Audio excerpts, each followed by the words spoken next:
ছোট্ট উদাহরণ দিয়ে আপনাদের কাছে ব্যাপারটা পরিষ্কার হবে বলেই অংশটা শেষ করছি। একজন ব্রাহ্মণ ঠাকুরমশাই ছিল। তা সেই ঠাকুরমশাই খুব শিব ঠাকুরের ভক্ত। শিবের পুজো ছাড়া কারোর পুজো করে না, কিন্তু সারা বছর ভিক্ষা করে খায়, সারা বছর ভিক্ষা করে খায়। তা একদিনকে মা পার্বতী শিব ঠাকুরকে বলছে, স্বামী, এই ব্রাহ্মণ আপনার এত ভক্ত, কিন্তু এ কি সারা বছর ভিক্ষা করে খায়, আপনি তো ওকে কিছু দিয়ে দিতে পারেন। কি দেবো পার্বতী? আর কিছু হোক না হোক অন্তত 10 কেজি সোনা দিয়ে দিতে পারেন। 10 কেজি? 10 কেজি? ও মায়েরা, এখন তো 10 গ্রামে কি গো 94,000 সেদিনে দেখলাম, মনে হয় 10 গ্রামই 94,000। তা 10 কেজি সোনা মানে বুঝতেই পারছো ঝামেলা মিটে যায়। শিব ঠাকুর বলছে, শোনো পার্বতী, আমি দিলেও যে ওর কপালে সইবে না। এই তো না দিয়ে বলছেন সইবে না, আগে দিয়েই তো দেখুন। ঠিক আছে পার্বতী, আমি না হয় কিছু দিতে পারছি না, আমি তো ভিখারি মানুষ, কিন্তু তুমি তো অন্নপূর্ণা। যেটা কথা আছে না, মা আমাদের অন্নপূর্ণা আর বাবা আমার অন্ন পায় না। আমি ভিখারি হলে কি হবে, তুমি তো অন্নপূর্ণা, তা তুমি ওকে কিছু দিয়ে দেখো কপালে সয় কিনা। ঠিক আছে, আপনি না দিলে আমিই দেবো। এই বলে করেছে কি, যে রাস্তা দিয়ে ব্রাহ্মণ ভিক্ষা করে আসে, ওই মোড়ের মাথাতে গিয়ে মা পার্বতী 1 লরি হিরে ফেলে দিয়েছে। 1 লরি? 1 লরি হিরে। এবার যখন ওই হিরেগুলো দেখতে পাবে ব্রাহ্মণ, ব্যাস, মানে 1 লরি হিরে মানে বুঝতে পারছে, তা 7 পুরুষের কোনো চিন্তা করতে হবে না। তাই মা পার্বতী তো রাস্তার উপরে হিরে ফেলে দিয়ে চলে গেছে। আর ওই রাস্তায় আস্তে আস্তে ব্রাহ্মণ মনে মনে চিন্তা করছে, ধুর বাবা, সারা বছর ভিক্ষা করে খাই, কোনোদিন কেউ ভিক্ষা দেয়, কেউ ভিক্ষা দেয় না, আজ তো সারাদিন আমাকে কেউ ভিক্ষা দিল না। তা আজকে আমি বরং একটু অন্ধ সেজে ভিক্ষা করে দেখি কেউ আমাকে ভিক্ষা দেয় কি। আজকে একটু অন্ধ সেজে ভিক্ষা করি। এই বলে কাঁধের মধ্যে ছিল একটা ময়লা গামছা, ওই গামছাটাকে চোখের মধ্যে বেঁধে নিয়ে অন্ধ সেজে রাস্তা দিয়ে যাচ্ছে। এবার মা পার্বতী রাস্তার উপরে হিরে ফেলে রেখেছিল না, আর হিরেগুলো পায়ের মধ্যে ঠেকেছে, কিন্তু চোখে তো দেখবে কি করে হিরে নাকি, গামছা বেঁধে রেখেছে। তাই হিরেগুলোকে পা দিয়ে বলছে, বাবা এই রাস্তাতে কে পাথর ফেলে রেখেছে?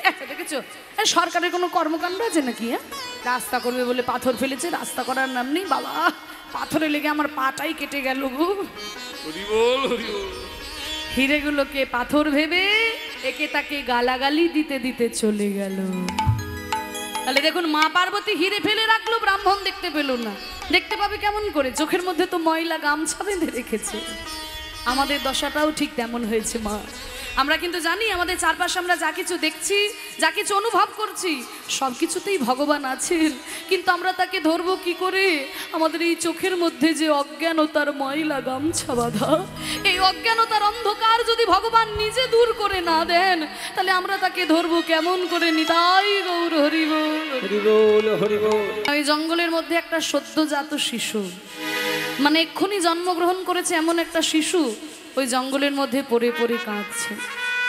শিশুটিকে দেখে সাধু বাবার মায়া হলো, হাই হাই রে, একটা সদ্যজাত শিশু কে এখানে জঙ্গলের মধ্যে ফেলে দিয়ে গেছে।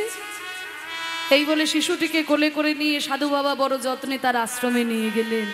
আর আশ্রমে নিয়ে গিয়ে ওই ছেলেটার নাম রাখলো গোপাল। ধীরে ধীরে গোপাল বড় হয়ে উঠলো। সাধু বাবাই তার বাবা, সাধু বাবাই তার মা। মা কি জিনিস গোপাল জানে না। প্রত্যেক দিন সাধু বাবা মাধুকরী করে নিয়ে এসে গোবিন্দের সেবা দেয়, আর গোপালকে ধীরে ধীরে বড় করে তোলে। একদিনকে গোপালে যখন মোটামুটি 7 বছর বয়স হয়েছে, ওই সাধু বাবা হঠাৎ খুব অসুস্থ হয়ে পড়েছে, খুব অসুস্থ হয়ে পড়েছে। তখন ছোট্ট ছেলে গোপাল বলছে, বাবা আজকে তো তুমি অসুস্থ, তা দাও বাবা, আজকে ওই ভিক্ষার ঝুলিটা তুমি আমাকে দাও, আমি আজকে গ্রামে গ্রামে ভিক্ষা করে আনি। সাধু বাবা বলছে, ওরে গোপাল, তুই এইটুকু ছেলে, তুই কি আর পারবি? তোকে যেতে হবে না বাবা। না বাবা, আমি যদি আজকে ভিক্ষা করতে না যাই তাহলে যে গোবিন্দের সেবা হবে না। নিরুপায় হয়ে সাধু বাবা ভিক্ষার ঝুলিটাকে গোপালের কাঁধে তুলে দিয়ে বলল, বাবা এই সামনে গ্রামটা আছে, জঙ্গলটা পেরিয়ে 1-2 বাড়িতে তুই ভিক্ষা করেই যেন চলে আসিস। ঠিক আছে বাবা। এই বলে সাধু বাবা ওই ভিক্ষার ঝুলিটা গোপালের কাঁধে তুলে দিলেন। আর গোপাল মনের আনন্দে নাচতে নাচতে একটা গ্রামে এসেছে। ভিক্ষাং দেহি বলে গোপাল ডাকিতে লাগিল, কাঁদিতে লাগিল। তাই দেখে এক মা ছুটিয়া আসিল, ছুটিয়া আসিল। ভিক্ষাং দেহি মা তো ভিক্ষাং দেহি মাতো, ভিক্ষাং দেহি মাতো। এক মা তাড়াতাড়ি বাইরে বেরিয়ে এসেছে। হ্যাঁ রে, তুই এইটুকু ছেলে ভিক্ষা করতে এসেছিস? হ্যাঁ মা। তোর নাম কি? আমার নাম গোপাল। গোপাল? ওই যে সাধু বাবা আসে না ভিক্ষা করতে? হ্যাঁ হ্যাঁ, সাধু বাবা। ওই সাধু আমার বাবা। ও তো ওই সাধু বাবার ছেলে। ঠিক আছে ঠিক আছে বাবা, দাঁড়া, কি হলো? সাধু বাবা আসেনি কেন? বাবা খুব অসুস্থ তো, তাই আসতে পারে। ঠিক আছে ঠিক আছে। এই বলে যেই মা এক মুষ্টি তন্ডুল দেয়, আজকে এক থালা চাল ডাল সাজিয়ে নিয়ে এসে গোপালের ঝুলিতে দিয়েছে। গোপাল মনের আনন্দে নাচতে নাচতে আবার এক মায়ের দরজায় গেল। ভিক্ষাং দেহি মাতো, ভিক্ষাং দেহি মাতো, ভিক্ষাং দেহি মাতো।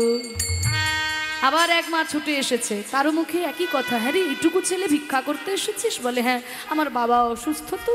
ঠিক আছে দাঁড়া। এই বলে সেই মা যখনই তন্ডুল সাজিয়ে নিয়ে এসে গোপালের ঝুলিতে দিতে যাবে, অমনি গোপালের লক্ষ্য পড়ল এই মায়ের দিকে। ও মা, সেই মা ছিলেন 10 মাস অন্তঃসত্ত্বা। 10 মাস অন্তঃসত্ত্বা। তা ওই মায়ের পেটটিকে মোটা দেখে ছোট্ট ছেলে গোপাল বলছে, মা, ও মা, তোমার পেটটি এত মোটা কেন গো মা? ছোট্ট ছেলে, তাকে তো বোঝাতে হবে। বলছে, ওরে গোপাল, এই পেটের মধ্যে না তোর মতো একটা গোপাল আছে রে। হ্যাঁ, পেটের মধ্যে গোপাল থাকে? আবার গোপালের লক্ষ্য পড়ল এই মায়ের দিকে, মায়ের স্তন দুটির দিকে।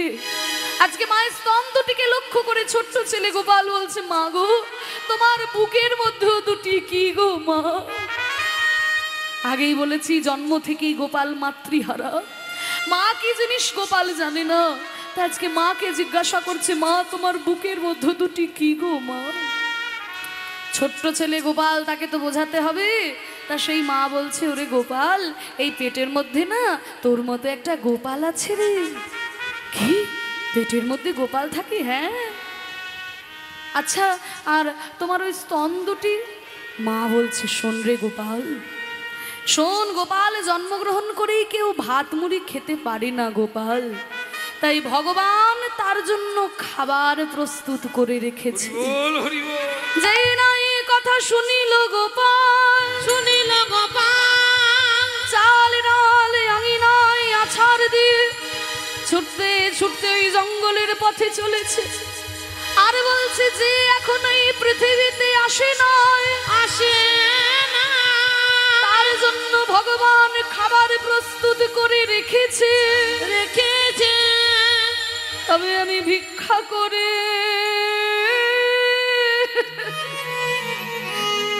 কেন খাবো? আমি ভিক্ষা করে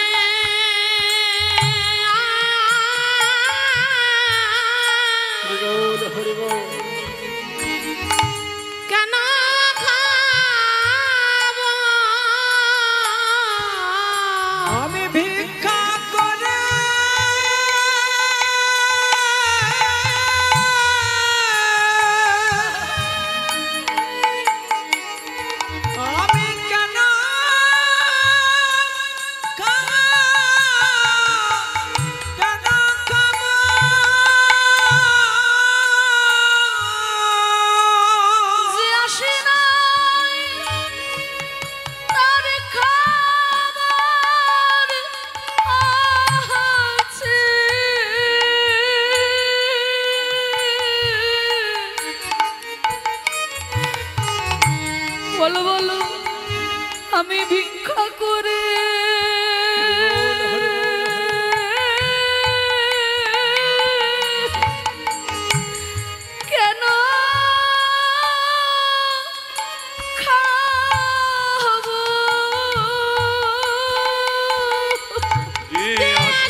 বলো বলো আমি ভিক্ষা করে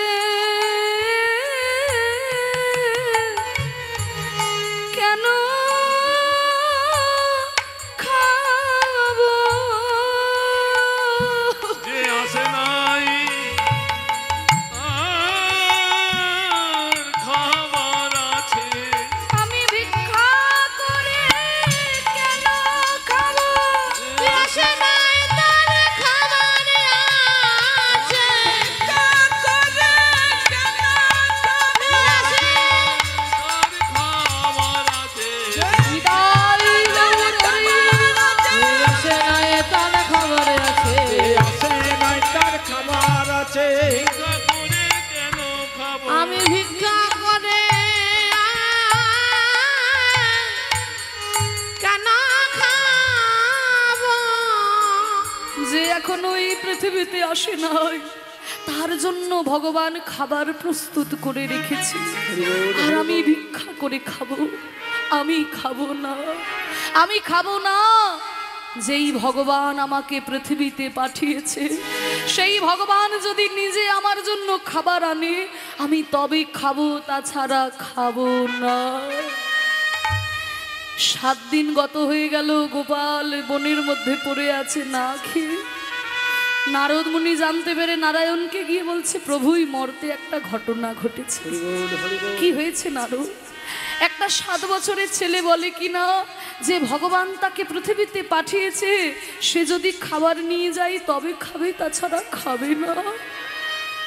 নারায়ণ বলছে, নারদ, মনুষ্য লোকে কি কেউ এমন কথা বলে? সবাই বলে ভগবান হাত দিয়েছে, পা দিয়েছে, কর্ম করতে হবে, ভগবান কি এসে খাইয়ে দেবে? খাইয়ে দেবে বাবা। ভগবানের প্রতি যদি আত্মবিশ্বাস থাকে তবে যে ভগবান আসতে বাধ্য। নারায়ণ বললেন, চলো চলো নারদ, আমাকে তুমি ওই ছেলেটির কাছে নিয়ে চলো। ছোট্ট ছেলে গোপাল, তার কাছে এলো নারায়ণ একজন ভিখারি ব্রাহ্মণের বেশ ধরে। ভিখারি ব্রাহ্মণের বেশ ধরে গোপালের কাছে এসে বলছে, গোপাল, কে তুমি? আমি এক দরিদ্র ব্রাহ্মণ, ভিক্ষা করে খাই, ওই বটগাছতলাতে থাকি। আমি দেখছি তুমি না 7 দিন কিছু না খেয়ে পড়ে আছো বটগাছের তলায়, তাই আমি তোমার জন্যই খাবার এনেছি। গোপাল বলছে, কি বললে? তুমি ভিখারি? তুমি ভিক্ষা করে খাও? তুমি ভিখারি? নারায়ণ মনে মনে চিন্তা করলো, তুমি ঠিক বলেছো গোপাল, আমি তো ভিখারি। এই বিশ্ব ব্রহ্মাণ্ডকে সকল কিছু দান করে আজ আমি ভিখারি হয়েছি, তাই আমি কলিযুগে হাত তুলে দাঁড়িয়ে আছি। ওগো কলিজীব, আমি যে তোমাদের এত কিছু দিলাম, তোমরা আমাকে কিছু দেবে না। বল হরি বল।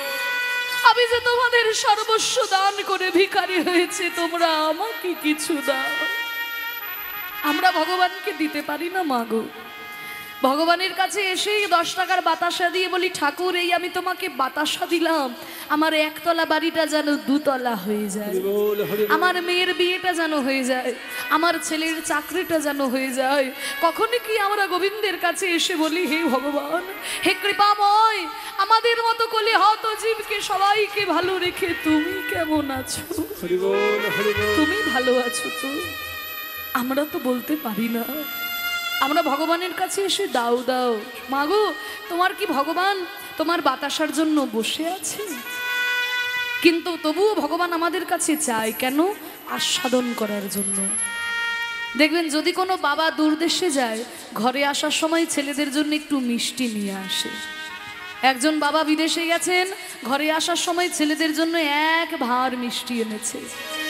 মিষ্টিটাকে এনে গিন্নির হাতে তুলে দিয়েছে। মা করেছে কিনা 4টি ছেলে, একটা একটা করে মিষ্টি 4টি ছেলেকে দিয়েছে। আর ছেলেদের দেওয়ার পরে ছেলেরা যখন মিষ্টিগুলো খায় তখন বাবা হাত পেতে চায়, ওরে আমাকে একটু দিবি না?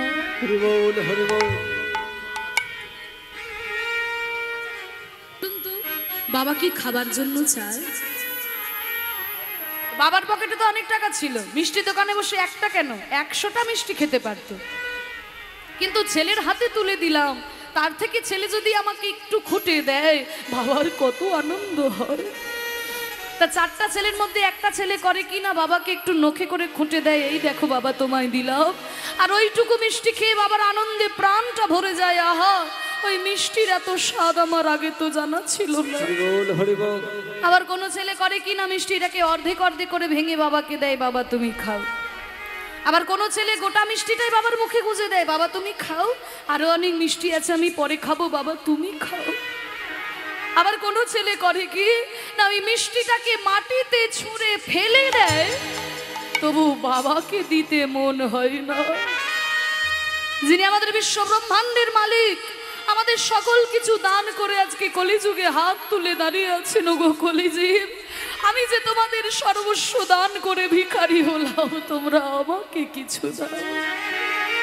আমরা ভগবানকে দিতে পারি না, ভগবানের কাছে এসে শুধু দাও দাও মন প্রাণ দিয়ে ভালোবাসতে পারি। হরি বল হরি বল হরি বল।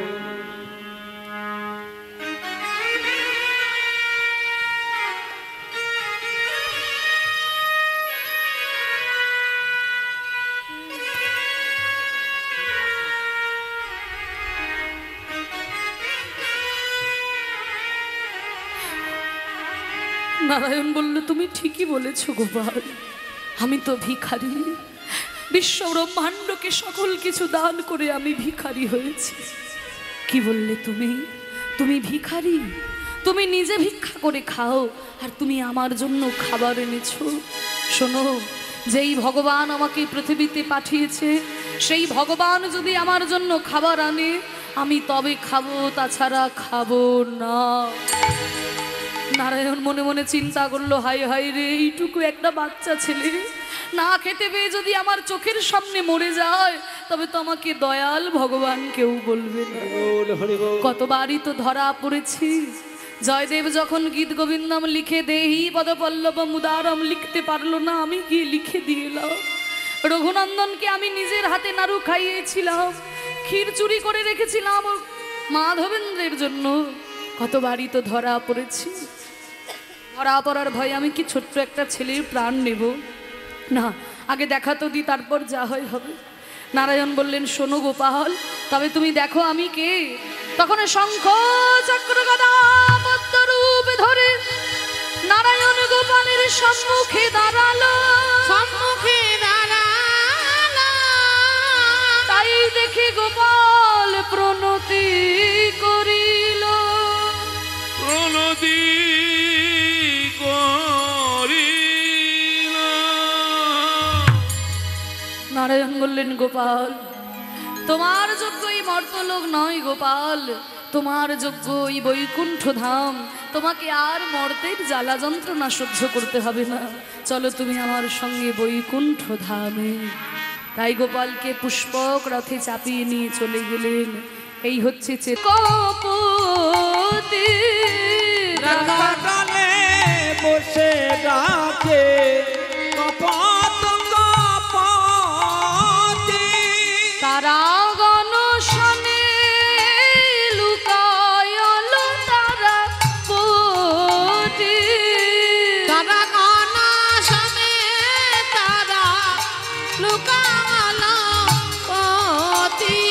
ওই তারা গণ শনে তারা লুকালো রে, বলি তারা গণ শনে হরি বল। তারা গণ সনে লুকালো রে, তারা গণ সনে লুকালো রে, তারা গণ সনে লুকালো রে, তারা গণ সনে আর তারা গণ সনে তারা লুকালো পতি।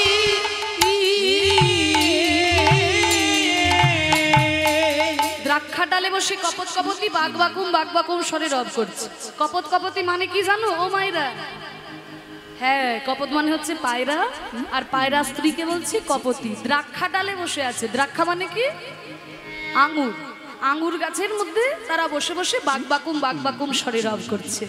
এই কপত কপতি জানো তো মা, গোবিন্দের সব থেকে প্রিয় ভক্ত ছিল। একদিনকের ঘটনা বলি। একদিনকে এই কপত কপতি বৃন্দাবনের একটা বৃক্ষের ডালে বসে প্রেমালাপ করছিল। একটা বৃক্ষের ডালে বসে প্রেমালাপ করছিল। এমন সময় কপতি তার নিজকান্ত কপতকে বলছে, হে কপত, হে কপত, আমি বোধহয় আর প্রাণে বাঁচব না। যেই নাই কথা বলেছে সঙ্গে সঙ্গে কপত কপতির মুখ চেপে ধরেছে। ছি কপতি, এই সুখের সময় এই অমঙ্গল কথাটা কি তোমার মুখে না আনলেই হতো না? বল হরি বল। কপতি বলছে, কপত আমি তো এমনি এমনি বলছি না, তবে কেন বলছো? আমরা যে বৃক্ষে বসে আছি, একবার বৃক্ষের নিম্নে চেয়ে দেখো। যেই না কপতে বৃক্ষের নিম্নে চাইলো, দেখে বৃক্ষের নিম্নে একটা ব্যাধ তাদেরকে লক্ষ্য করে তীর যোজনা করছে। একটা ব্যাধ তাদেরকে লক্ষ্য করে তীর যোজনা করছে। কপত বলছে, কপতি তুমি ওই ব্যাধকে দেখে ভয় পাচ্ছ? আরে আমরা পক্ষী জাতি, আমাদের পাখনা আছে, চলো ওই দূরে গিয়ে আমরা অন্য বৃক্ষে বাসা বাঁধব। কপত বলছে, কপতি যাবে কোথায়? বলে কেন?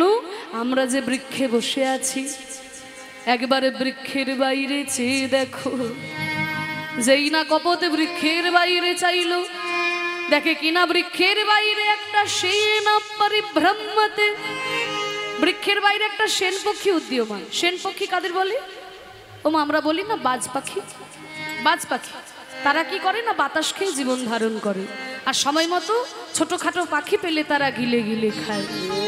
কপত বলছে, কপতি এই বৃক্ষে যদি বসে থাকি তাহলে ওই ব্যাধের হাতে মৃত্যু, আর যদি বৃক্ষ থেকে উড়ে যায় তাহলে সেন পক্ষীর হাতে মৃত্যু, তাহলে আজকে আমাদের মৃত্যু নিশ্চিত।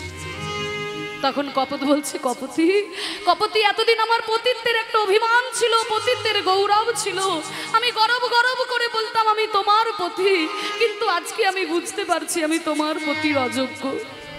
কপতি বলছে, কপত তুমি দুঃখ করো না, তুমি আমার পতি, কিন্তু তোমার আমার দুজনের মিলিত যিনি এক পতি আছেন, পতি আছেন, তিনি হলেন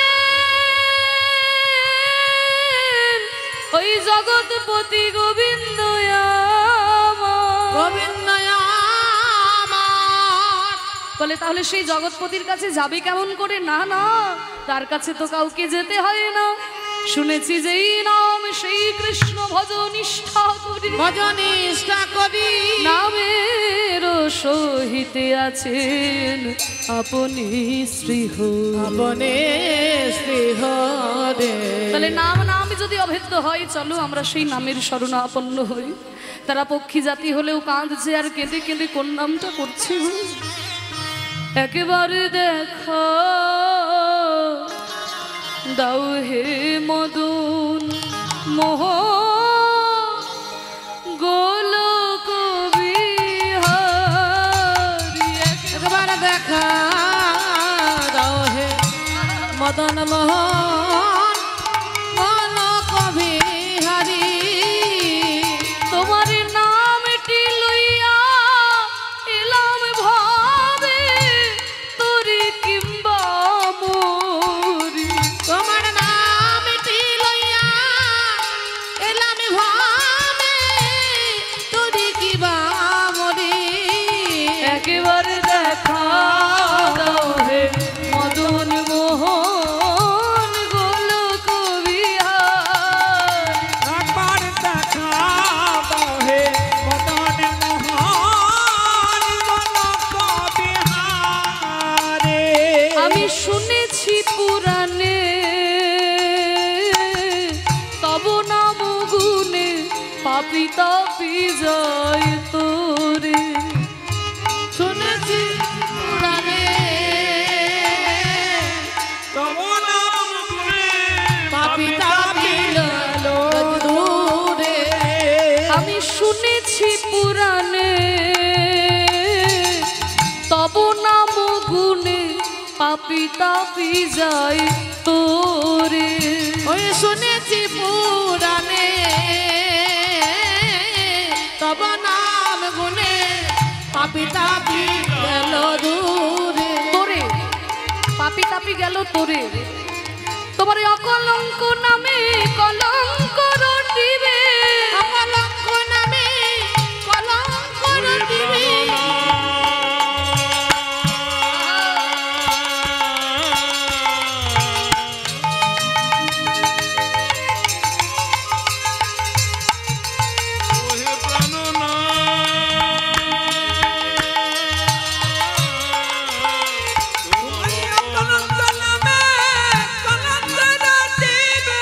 আমি যদি ডুবে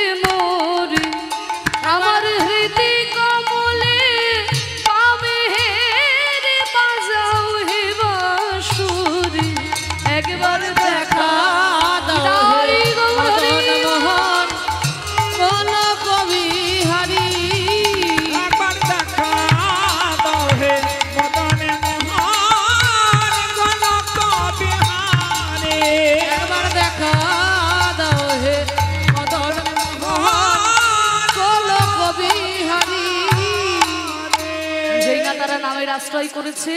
কপতি বলছে, কপত বলছে, কপতি দেখো দেখো ব্যাধ আর সেন পক্ষী কেমন গাছের তলায় লুটিয়ে পড়ে আছে দেখো। কপত বলছে, কপতির কথা শুনে কপত বলছে, না না কপতি, ওরা ব্যাধ, ওরা ছলা জানে। বলে না না, ছলনা নয়, আমরা যখন ওই বিপদবারণ মধুসূদনের নাম করছিলাম, একবার করে নাম করছিলাম আর একবার করে বৃক্ষের নিম্নে চেয়ে দেখছিলাম, কি দেখলাম জানো? কি দেখলে না, কোত্থেকে একটা বিষধর গোখর সাপ এসে ওই ব্যাধের পায়ে মেরেছে এক ছোবল। আর ছোবলটা মারাও ভালো, যখনই ছোবল মেরেছে আর ওই যে ব্যাধ আমাদেরকে স্বরটা যোজনা করছিল, ওই স্বর আমাদেরকে না বিধে উপরে যে সেন পক্ষীটা ঘুরছিল তার গায়ে গিয়ে বিধেছে।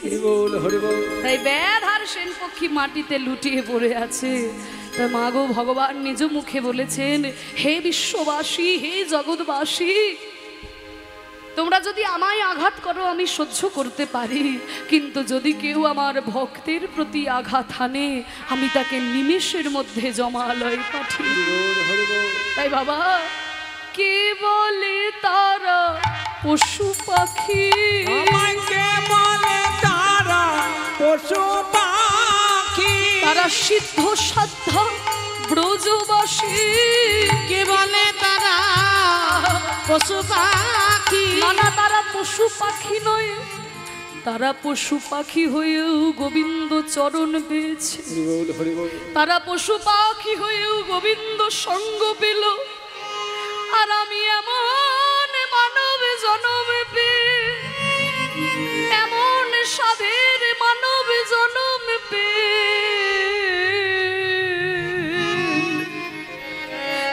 আমার গোবিন্দ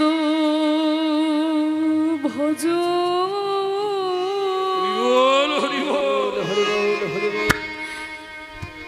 ভজন হলো হলো না, হলো না গো।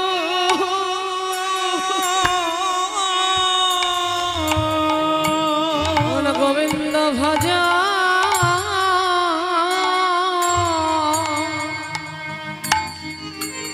গোবিন্দ ভজন হলো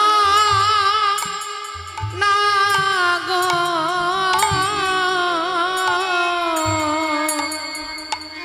আমি এমন মানো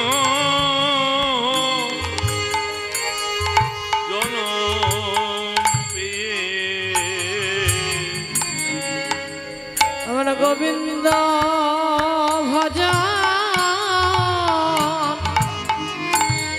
হলো না গো। তারা পশু পাখি হয়ে কৃষ্ণ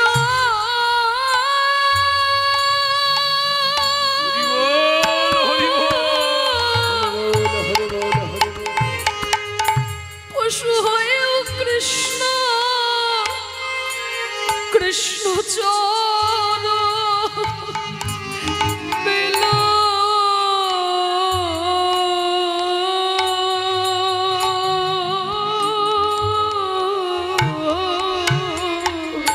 আমাদের গোবিন্দ ভজন হলো না গো। নানায়দের পশু পাখি বলো না গো।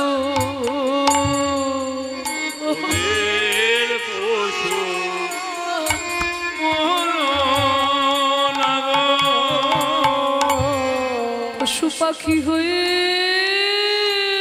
কৃষ্ণ কৃষ্ণ চরণ পেল।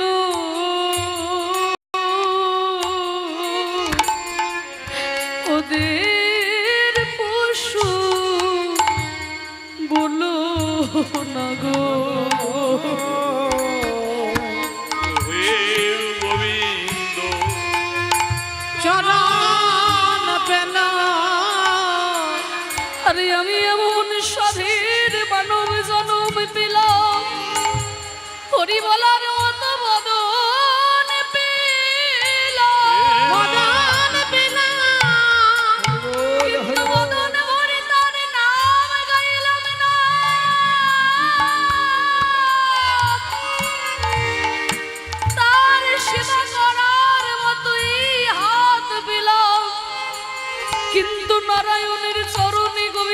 চরণে একটি তুলসী পত্র দিলাম না, তীর্থে যাওয়ার মতো চরণ পেলাম, কিন্তু এই চরণ নিয়েও আমি গোবিন্দ দর্শনে যেতে পারলাম না। তারা পশু পাখি হয়েও গোবিন্দ সঙ্গ পেল, গোবিন্দ চরণ পেল। আরে আমার এমন সাধের মানব জন্ম পেয়ে আমার কৃষ্ণ ভজনে হলো না, আমার মানব জন্মে বিফল হলো।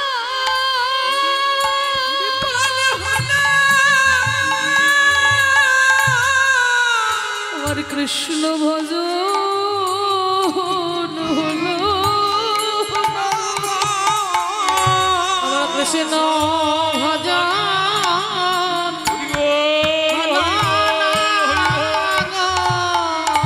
আমার মানব জন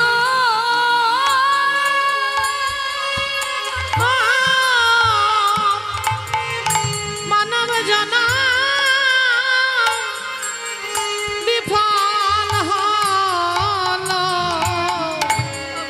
আমার কৃষ্ণ ভজন হলো না গো। আমার মানব জন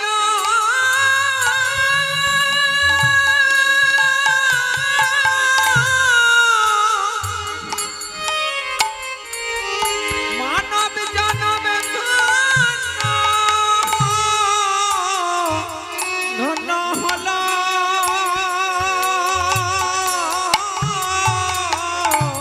আমার কৃষ্ণ ভজন হলো না এমন সাধের মানব জন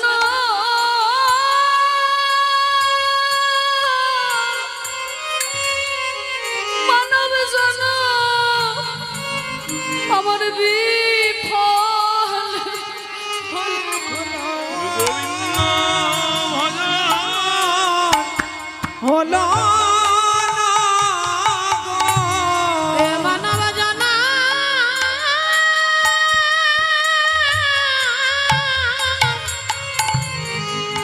এই মানব জানা বিফল হল। আমার কৃষ্ণ ভজন হলো না গো। বল হরি বল। তারা পশু হয়েও কৃষ্ণ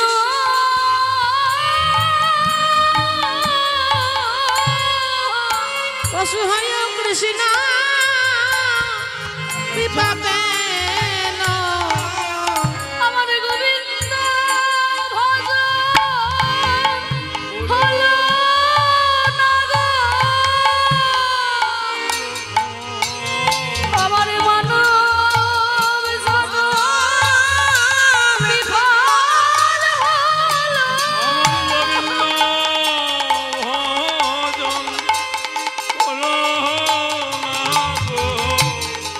মানব জানা বিফল হল। আমায় গোবিন্দ ভজন সাধের জানা বিফল হল।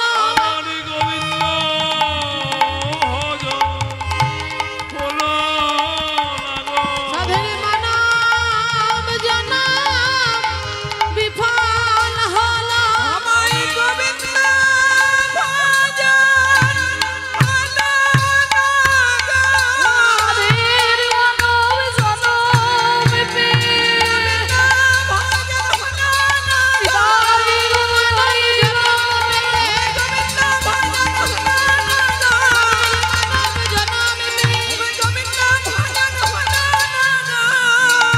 কৃষ্ণ ভজন হলো না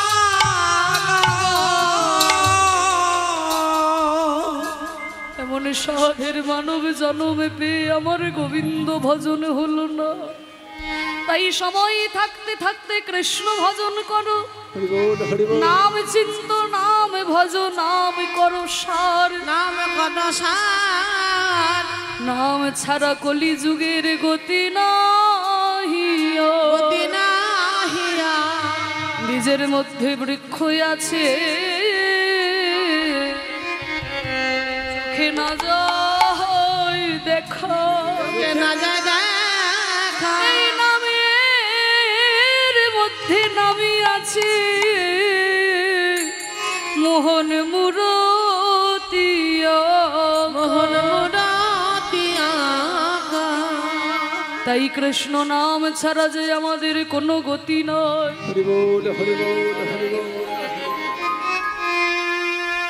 এই টাকা পয়সা ধন সম্পত্তি ঐশ্বর্য এই নিয়ে আমাদের লাভ হবে না বাবা।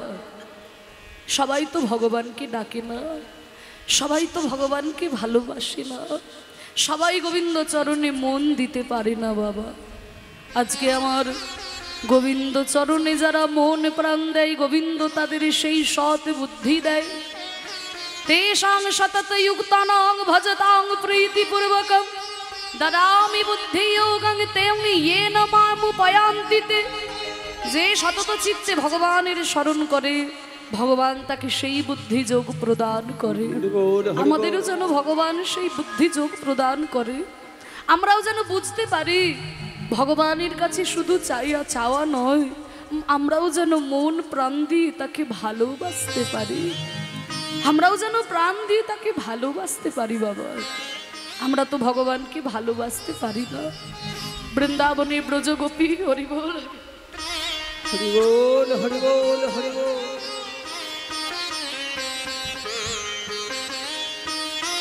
বৃন্দাবনের ব্রজগোপীরা বলেছিল কৃষ্ণ তোমাকে কেন ভালোবাসি জানো, তোমাকে ভালো লাগে তাই তোমাকে ভালোবাসি, তোমার কাছে কিছু পাবার আশায় আমরা তোমাকে ভালোবাসি না। ভগবানের কাছে চাইতে হয় না মা, না চাইতেই ভগবান আমাদের অনেক কিছু দেয়। সবাই যখন চাইতে চাইতে মনে মনে ভাবে বুঝতে পারে আমি কি করলাম, যার কাছে না চাইতে এত পাওয়া যায় আমি কেন তার কাছে চাইলাম। ছোট্ট ছোট্ট বাচ্চারা মাগো যখন মা মা বলে কেঁদে ওঠে, খিদের যন্ত্রণায় যখন মা মা বলে কাঁদে, মা মনে মনে ভাবে আমার বাচ্চাটা কাঁদছে তো খিদে পেয়েছে হয়তো, কিন্তু আমার তো কোলে নেওয়ার সময় নাই, অনেক কাজ পড়ে আছে। মা করে কি তাড়াতাড়ি একটা কাঠের পুতুল বাচ্চাটার হাতে ধরিয়ে দেয়, আর কাঠের পুতুলটা পেয়ে বাচ্চা মনের আনন্দে খেলতে থাকে, ভুলেই যায় যে তার খিদে পেয়েছিল। কিন্তু কিছুক্ষণ পরে যখন আবার খিদে পায় তখন কিন্তু বাচ্চাটা বুঝতে পারে ওই পুতুলে কিন্তু আমার পেটের খিদে দূর করতে পারবে না।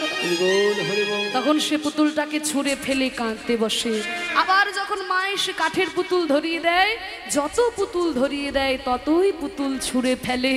মা বুঝতে পারে আর বাচ্চাকে পুতুল দিয়ে ভোলানো যাবে না, তখন মা কোলে করে নিয়ে তার স্তন ক্ষীর পান করায়। তাই বাবা প্রথম যখন কেউ ভগবানকে ডাকতে বসে চেয়ে চেয়ে ডাকে, টাকা চাই, পয়সা চাই, গাড়ি বাড়ি চাই, ধন সম্পত্তি চাই, কিন্তু যে সত্যিকারের ভক্ত সে কিন্তু বুঝতে পারে যে এই বিষয় আশয় টাকা পয়সা ধন সম্পত্তিতে কিন্তু আমার মনের খিদে মেটাতে পারবে না। তখন সে সব কিছু পরিত্যাগ করে হা গোবিন্দ কিছু চাই না বলে তার চরণে লুটিয়ে পড়ে। হাও না তুমি যতই বড় রাজা জমিদার,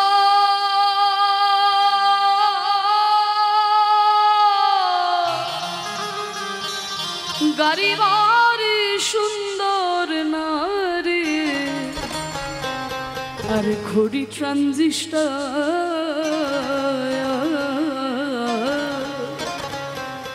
সেদিন রবে নয়া আর কোন অধিকার, সেদিন রবে নয়া আর কোন অধিকার, এই বিষয় মাগো এই সুন্দর পৃথিবী ছেড়ে একদিন আমাদের চলে যেতে হবে। ওরে মন রে একদিন চলে যেতে হবে। নগদ কলম তাগিদ পত্র, নগদ কলম তাগিদ পত্র নেমে আসবে যাবে, সুন্দর পৃথিবী ছেড়ে একদিন চলে যেতে হবে। মন রে চলে যেতে হবে।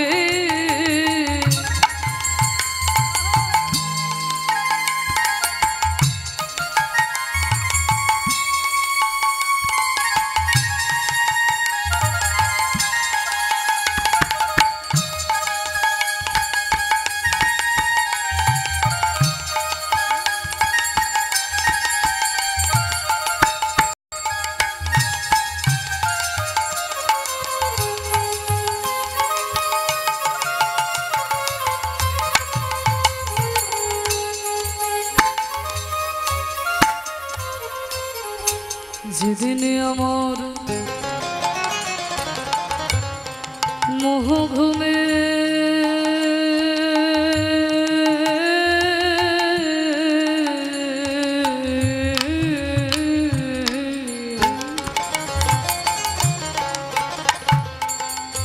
আমার বুঝবে রে দুই চোখ, পাড়া প্রতিবেশী সেদিন পাবে কিছু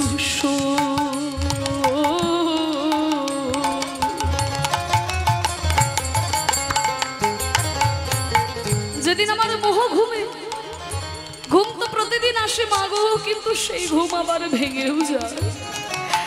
কিন্তু সেদিন এমন ঘুম আসবে মাগো আমাদের আর ঘুম ভাগবে। যেদিন আমার মোহ ঘুমে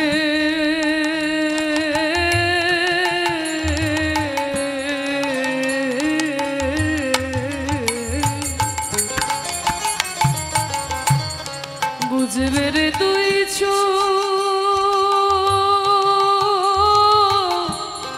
পাড়া প্রতিবেশী সেদিন পাবে কিছু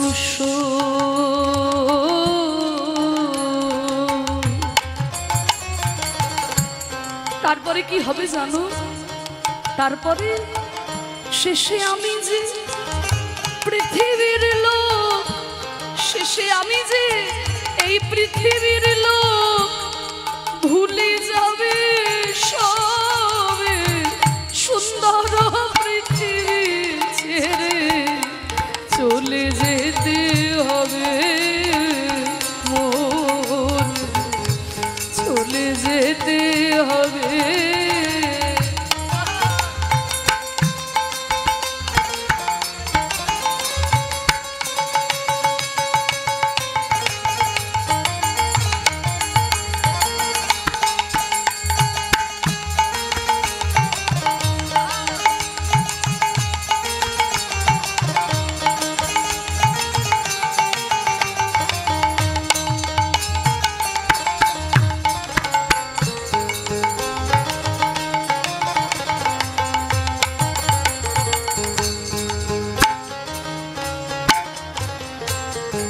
শব্দ স্পর্শ রূপ রসগন্ধ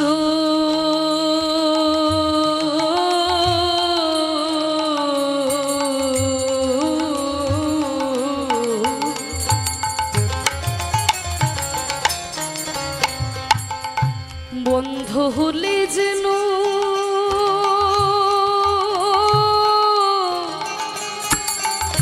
এই পৃথিবীর অস্তিত্ব বোধ রইবে না আর হেন।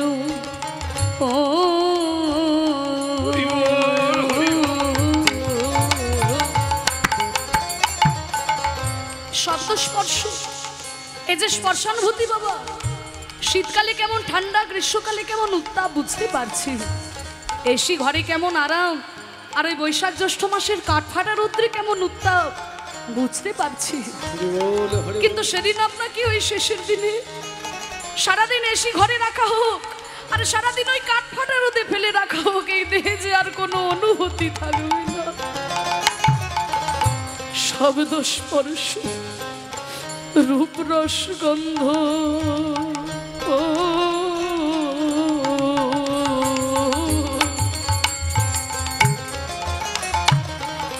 আমার বন্ধু হলে যেন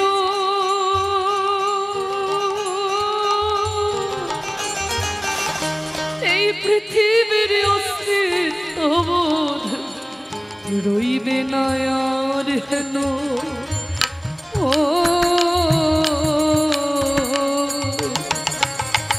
পাগল বিজয় বলে সেদিন আমার, বিজয় বলে সেদিন আমার নেমে আসবে কবে? সুন্দর পৃথিবী ছেড়ে একদিন চলে যেতে হবে। ওই নগদ কলম তাগিদ পত্র, নগদ কলম তাগিদ পত্র নেমে আসবে যাবে। সুন্দর পৃথিবী ছেড়ে চলে যেতে হবে মন রে, চলে যেতে হবে মন রে, চলে যেতে হবে। বিদায় গৌর প্রেমানন্দে হরি হরি বল হরি বল হরি বল হরি বল। তাই পৃথিবী ছেড়ে একদিন আমাদের সবাইকেই চলে যেতে হবে মা। এই সুন্দর দেহটা আমরা নিয়ে যেতে পারবো না, সঙ্গে করে যাবে একটু কৃষ্ণ নাম আর হরি নাম। তাই কৃষ্ণ ভজন করব এমন সাধের মানব জন্ম পেয়ে যদি কৃষ্ণ ভজনই না করতে পারলাম, আমাদের এই মানব জন্মটা যে বিফল হয়ে যাবে। তাই আজকে দেখুন কপত কপতির জন্য গোবিন্দ এলেন, কিন্তু আমরা তো গোবিন্দকে প্রাণ ভরে ডাকতে পারি না। তাই আমাদের ডাকও গোবিন্দের কান পর্যন্ত যায় কিনা তাই বুঝতে পারি না। তাই দ্রাক্ষা ডালে বসে কপত কপতি বাঘ বাকুম স্বরে রব করছে, রাধা গোবিন্দকে জাগাতে হবে। আর এক পাশে দাঁড়িয়ে পদকর্তা বলছেন, শেখর শেখরে কহে হাসিয়া হাসিয়া, শেখর শেখরি কহে হাসিয়া হাসিয়া, শেখর শেখরি কহে হাসিয়া হাসিয়া, শেখর শেখরি কহে হাসিয়া হাসিয়া। তুমি চোর হয়ে সাধু পাড়া রয়েছ সুতিয়া, চোর হয়ে সাধু তুমি কবে হলে, কবে হলে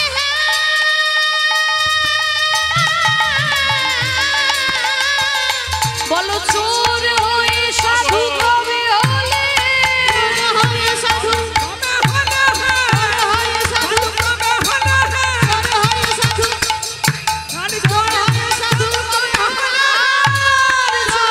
হয়ে সাধু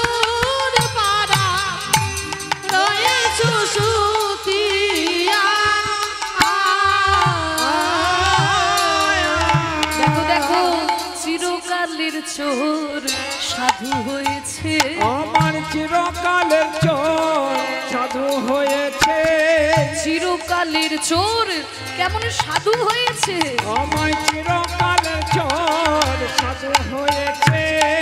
রাই সাধুর সঙ্গ পেয়ে চিরকালের চোর সাধু হয়েছে, রায়ে সাধু সঙ্গ পেয়ে চিরকালের চোর সাধু হয়েছে। চোর নয় কি গো মায়া, বৃন্দাবনের চোর নয় গোবিন্দ, বৃন্দাবনের সুপ্রসিদ্ধ নবনীত চৌরং, বৃন্দাবনের সুপ্রসিদ্ধ নবনীত চৌরং, বৃন্দাবনের সুখ সিদ্ধ নবনীত চোর, আর ব্রজাঙ্গনা দুকুল চোর, এক রকমের চোর নয়, বৃন্দাবনের সুপ্রসিদ্ধ নবনীকে তিনি চুরি করেছেন। ব্রজাঙ্গনানাং হৃদয়াংশ চৌরং, ব্রজগোপীগণের মন হৃদয়কে চুরি করে নিয়েছেন। অনেক জন্মার্জিত পাপস্য চোর, অনেক জন্মার্জিত পাপস্য চোর। আমরা জন্ম জন্মান্তর ধরে যত পাপ করি সব পাপ চুরি করে নেয় গোবিন্দ। শ্রীরাধিকায় হৃদয়স্য চোর, শ্রীরাধিকায় হৃদয়স্য চোর, চৌরজ্ঞগুণ্য পুরুষং নাতোস্মি, পুরুষং নাতোস্মি। তাহলে এত রকমের চোর গোবিন্দ আমার আজকে সাধুর মতো রাধারানীর পাশে ঘুমিয়ে আছে। ললিতা বিশাখা বলছে দেখ দেখ কেমন সাধুর মতো ঘুমিয়ে আছে দেখ। বলে হবে না, সাধু হবে না, আমাদের রাই সাধুর সঙ্গ পেয়েছে, যে আমাদের রাই সাধুর সঙ্গ পেয়ে চিরকালের চোর সাধু হয়েছে। ওই রায় সাধু সঙ্গ পেয়ে চিরকালের চোর সাধু হয়েছে। চোর হয়ে সাধু হয়ে যায় মা গো, সাধু সঙ্গ যদি পায়। সাধু সঙ্গ সর্বশাস্ত্রে কয়, লবা মাত্র সাধু সঙ্গ জীবের কৃষ্ণ প্রাপ্তি হয়। সাধু সঙ্গও করতে হয় না। সত্যিকারের সাধু যদি হয়, সেই সাধু যদি রাস্তা দিয়ে পেরিয়ে যায়, তার বাতাসও যদি কারোর গায়ে লেগে যায়, তারপরও মঙ্গল সাধিত হয়। চোর হয়ে কেমন করে সাধু হয় মায়ের একটু শুনে রাখো। চোর হয়ে কেমন করে সাধু হয় একটু উদাহরণ দিয়ে বলি, বুঝতে সুবিধা হবে। ও মা, একটা গ্রামে একটা ডাকাত ছিল, বুঝলে, বিরাট বড় ডাকাত। তা সেই ডাকাতের ইচ্ছা, আগেকার দিনে বড় বড় ডাকাত থাকতো না, রঘু ডাকাত, আরো কি সব নাম ছিল, যাই হোক এখন আর মনে পড়ছে না। রঘু ডাকাত, কালু ডাকাত, কালু ডাকাত, হ্যাঁ। ও বাবা হরি বল। তা এইরকম বড় বড় ডাকাত আগেকার দিনে ছিল। তা সেই ডাকাতের মনে বড় ইচ্ছা, আমার ছেলে যেন আমার থেকেও বড় ডাকাত হয়। হরি বল। যে যেমন তার তো তেমনই ইচ্ছা হয়। যে ডাক্তার মনে মনে ভাবে আমার ছেলে যেন আমার থেকে বড় ডাক্তার হয়। যে প্রাইমারি স্কুলের টিচার মনে মনে ভাবে আমার ছেলে যেন হাই স্কুলের টিচার হয়। যে উকিল মনে মনে ভাবে আমার ছেলে যেন আমার থেকেও বড় উকিল হয়। যে কীর্তনিয়া, হ্যাঁ, যে কীর্তনিয়া সেও ভাবে আমার ছেলে মেয়ে যেন আমার থেকে বড় কীর্তনিয়া হয়। হরি বল, হরি বল। তা যে যেটা করে তার সেটাই ইচ্ছা হয়, তার সন্তান যেন তার থেকেও আরো উঁচু জায়গায় পৌঁছতে পারে। তা ডাকাতেরও বড় ইচ্ছা, আমার ছেলে যেন আমার থেকেও বড় ডাকাত হয়। তা সেই ডাকাত শিক্ষা দিচ্ছে তার ছেলেকে, এই শোন এদিকে আয়। ডাকাত বলে কথা, হ্যাঁ, ডাকাতি করতে গেলে কিছু শিক্ষা আছে, সেগুলো শিখে রাখ, বুঝলি? বলে ঠিক আছে বাবা, কি শিক্ষা? বলে শোন, চুরি করতে গেলে বাবা, চুরি বিদ্যা মহাবিদ্যা, যদি না পড়ো ধরা, আর যদি একবার ধরা পড়ে যায় বাবা, তাহলে ওই পাবলিকের মার, দুনিয়ার একবার দুনিয়ার ভাই, তাই না? চুরি বিদ্যাটা হচ্ছে মহাবিদ্যা, বুঝলে তো? শোন, চুরি করতে গেলে আগে কিছু নিয়ম কানুন আছে, সেইগুলো আগে শিখে রাখ। নিয়ম কি শিখবো বাবা? বলে শোন, অনেক সব কিছুরই একটা নিয়ম আছে, তো আমাদেরও একটা নিয়ম আছে। সেটা হচ্ছে যেখানে কীর্তন হবে, হরিনাম হবে, রামায়ণ হবে, ভাগবত পাঠ হবে বাবা, সেখানে যেন কোনোদিন যাবি না, সেখানে কোনোদিন যাবি না। ওই যে একটা কথা আছে না, চোর না শুনে ধর্মের কাহিনী। কি গো, ধর্মের কথা শুনলে তো চুরি করতে পারবে না। কীর্তনে তো আর বলা হয় না যে চুরি করা ভালো, ডাকাতি করা ভালো, না ভাগবতে বলা হয়, না রামায়ণে বলা হয়। সেখানে তো মানুষ হওয়ার ভালো শিক্ষা দেওয়া হয়। এবার মানুষ হওয়ার ভালো শিক্ষা পেয়ে গেলে তা চুরি করতে পারবে না। সৎ যদি হয়ে যায় তা চুরি করতে পারবে, লোকের ক্ষতি করতে পারবে? এই বলছে না, তাহলে এখানে কোনোদিন যাবি না। কীর্তন যেখানে হবে, হরিনাম হবে, রামায়ণ হবে, ভাগবত পাঠ, সেখানে কোনোদিন যাবি না। বলে বাবা, যদি কখনো বাধ্য হয়ে যেতে হয়, হ্যাঁ খুব ভালো প্রশ্ন, যদি কখনো যেতে হয় তাহলে কি করবি জানিস? কোনোদিন যদি কীর্তনের আসরে গিয়ে পড়িস, কানে আঙুল দিয়ে বসে থাকবি। কীর্তনিয়া কি বলছে শুনবি না, কানে আঙুল দিয়ে বসে থাকবে। এবার বাবার কাছে দুই একটা চুরি বিদ্যা শিখেছে, শিখে এইবার একটা গ্রামে এসেছে চুরি করতে। এবার চুরি করতে এসেছে আর গ্রামবাসীরা তাকে পিছন পিছন ধাওয়া করেছে, এই চোর চোর চোর, এই বলে চোর চোর বলে যেই ধাওয়া করেছে সেই চোর তো একবারে প্রাণের ভয়ে ছুটতে ছুটতে ছুটতে ছুটতে এসে এরকম এক জায়গায় কীর্তন হচ্ছিল, আসরে এসে ঝুপ করে বসে পড়েছে। এইবার গ্রামবাসীরা কি করে বুঝবে কে চোর কে সাধু? কীর্তন শুনছে মানে সবাই সাধু, তাই না? এবার কীর্তনের আসরে যখন বসে পড়েছে, গ্রামবাসীরা যথারীতি খুঁজে না পেয়ে চলে গেছে। এবার সেই চোর তো বাবার কথা মতো, তার বাবা বলেছিল না কীর্তনিয়া কি বলছে শুনবি না, কানে আঙুল দিয়ে বসে থাকবি, তা কানে আঙুল দিয়ে বসে আছে। এমন সময় হয়েছে কি জানো, আমার করুণাময় গোবিন্দের এমন কৃপা, ওরে বেটা আমার কাছে এসেছিস আমার কথা শুনবি না, কোত্থেকে একটা মশা এসে চোরের পায়ে কামড়েছে, আর যেই না মশাটা এসে পায়ে কামড়েছে অমনি কান থেকে একটা হাত নেমে মশাটার ওপর পড়েছে। যেই না কান থেকে একটা হাতকে সরিয়েছে অমনি একটা কথা কানে ঢুকে গেছে, একটা কথা কানে ঢুকে গেছে। কি কথা? কীর্তনিয়া তখন বলছিল দেবদেবীকে চেনার উপায়। দেবদেবীকে কি করে চিনতে হয়, আমাদের এখানে কোনো দেবতা দেবী এলে আমরা তো চিনতে পারবো না, তা দেবদেবীকে কি করে চিনতে হয় সেই উপায় বলছিল। কি উপায়? প্রথম হচ্ছে দেবদেবী কোনোদিন মাটিতে পা দিয়ে দাঁড়ায় না। আমরা যেমন মাটিতে পা দিয়ে দাঁড়াই, দেবতারা কোনোদিন মাটিতে পা দিয়ে দাঁড়ায় না। এটা কানে ঢুকে গিয়েছে, মনে মনে ভাবছে বাহ কীর্তনিয়া তো বেশ ভালো কথা বলছে, হরি বল। আরেকটা হাতকেও কান থেকে নামিয়ে দিয়েছে, লালসা বেড়ে গেল। লালসা, এই যে আপনারা কীর্তন শ্রবণ করছেন, আহা এই যে ভক্তবৃন্দ আশেপাশে যেখানেই যায় সব জায়গাতে একই কীর্তন বারবার শ্রবণ করছে, একই জনের মুখে, তাও বারবার ছুটে ছুটে যাচ্ছে। কেন? লালসা বেড়ে যায়, যত শুনবেন ততই শোনার ইচ্ছা আগ্রহ বেড়ে যাবে। এইবার একটা কথা যখন কানে ঢুকে গিয়েছে, আরেকটা হাতকেও কান থেকে নামিয়ে দিল।